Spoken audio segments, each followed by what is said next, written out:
and then he throws the ball up off the glass, and it goes in, and they go, and one. Yeah, it won. And one. And one. What? And one. This is elbows to chest. That's a blatant offensive foul / travel. I don't know. It's one thing or the other to me, and I'm saying, what?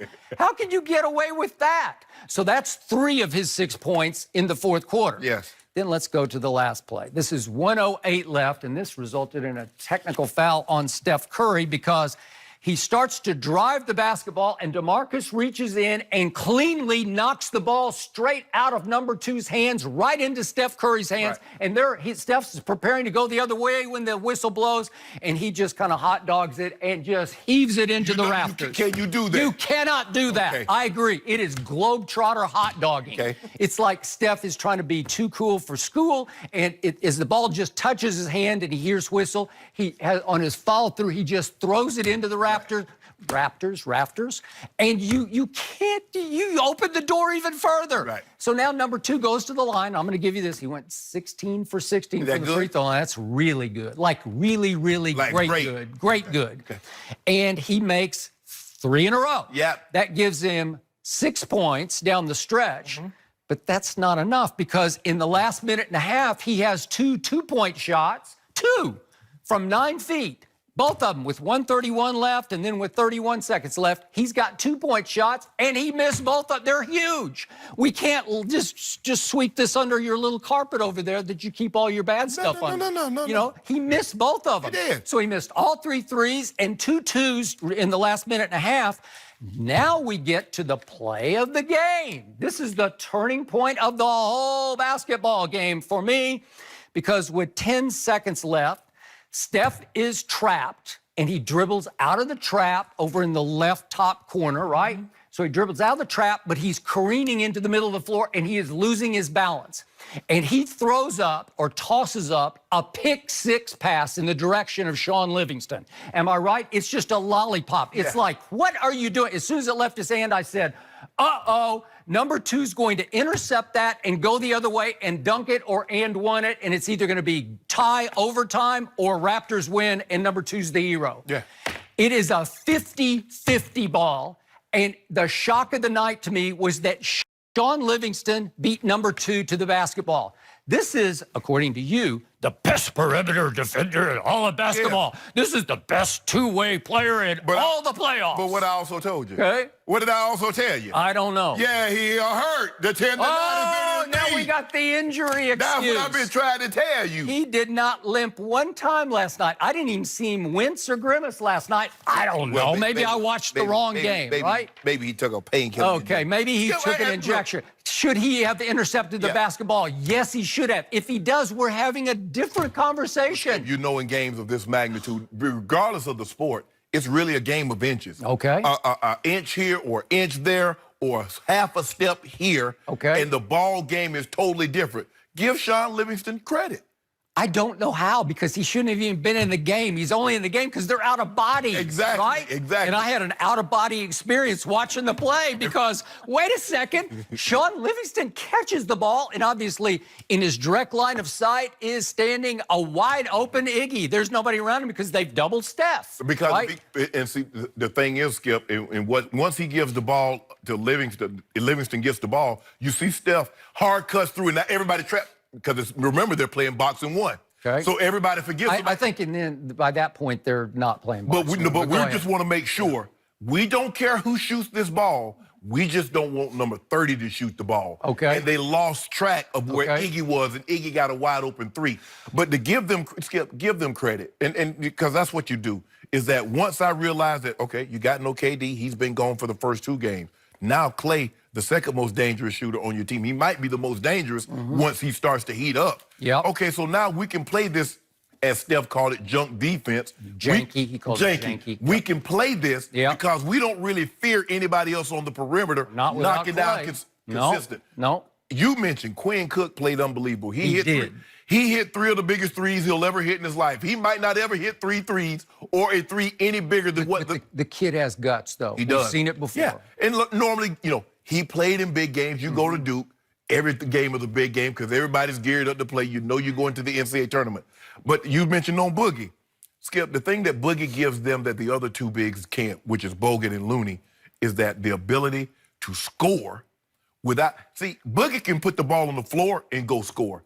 Bogut, you're going to throw it up to the rim, he's going to get it, or he's going to get a rebound put back. Same thing with Looney. This guy can score by putting the ball on the floor, and he can pass out of the post. Okay, he can, but here's the shock of shocks to me. You realize that Golden State, as soon as the injuries started to mount, had to completely change the way it played its offense because they start running it through Cousins. Right? How do you do that on the fly? But it's easier to do that, Skip, because the opposing team hasn't had an opportunity, I guess so. to like, okay, well, we're counting on Klay being here, or we're counting on Looney being in this. They're not counting on guys. So now, if you notice, Skip, sometimes when a quarterback goes down and the backup comes in, they win the game because we hadn't had a chance to prepare for you. Now we're going to see moving forward. That's true. I'll give you that. But it's also hard on the offense to reestablish a new RPM and momentum around him because everything changes. I wouldn't be surprised, Skip, knowing Steve Kerr a little bit because, you know, he's apt to go to these exotic lineups. He might, in practice, okay, Steph, Quinn Cook, Klay, this one and that one, y'all go. And y'all take on KD, Draymond, this and that, because he wants guys to get familiar playing with each other in a given moment. Because you never really know. You don't hopefully you never have a situation where Klay goes down, KD's down, Looney's out, but you never know. But Skip, to go on this run to start the third quarter, that was huge. I've never seen anything like this in the finals. I've never seen a team go on a run like that where the opposing team, they had some opportunities, but the combination of someone putting a lid on the basket and them turning it over. Skip, you can't do that because it wasn't like Golden State was going down and every time they got the ball come down this court, they would score.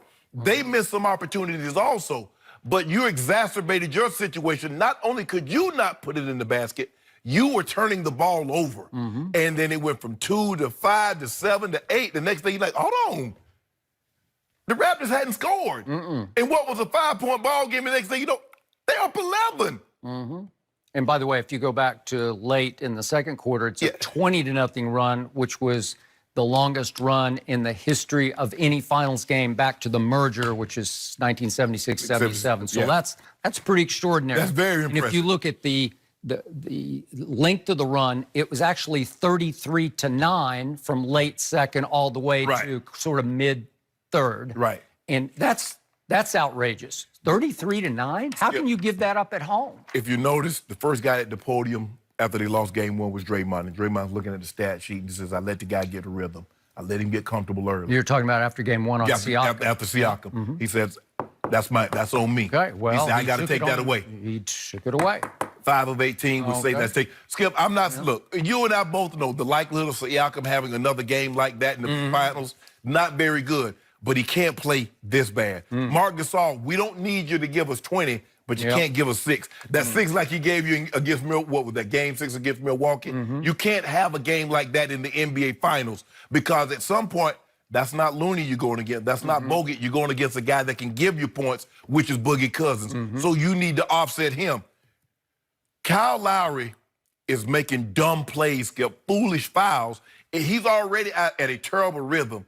And now he's in a worse rhythm because he can't stay on the court because within the 5 minutes in the first quarter, he's got 2 fouls. Okay. And then midway through the second quarter, he's got 3, so he's got to sit down. And he's getting fouls like, Kyle, what are you doing?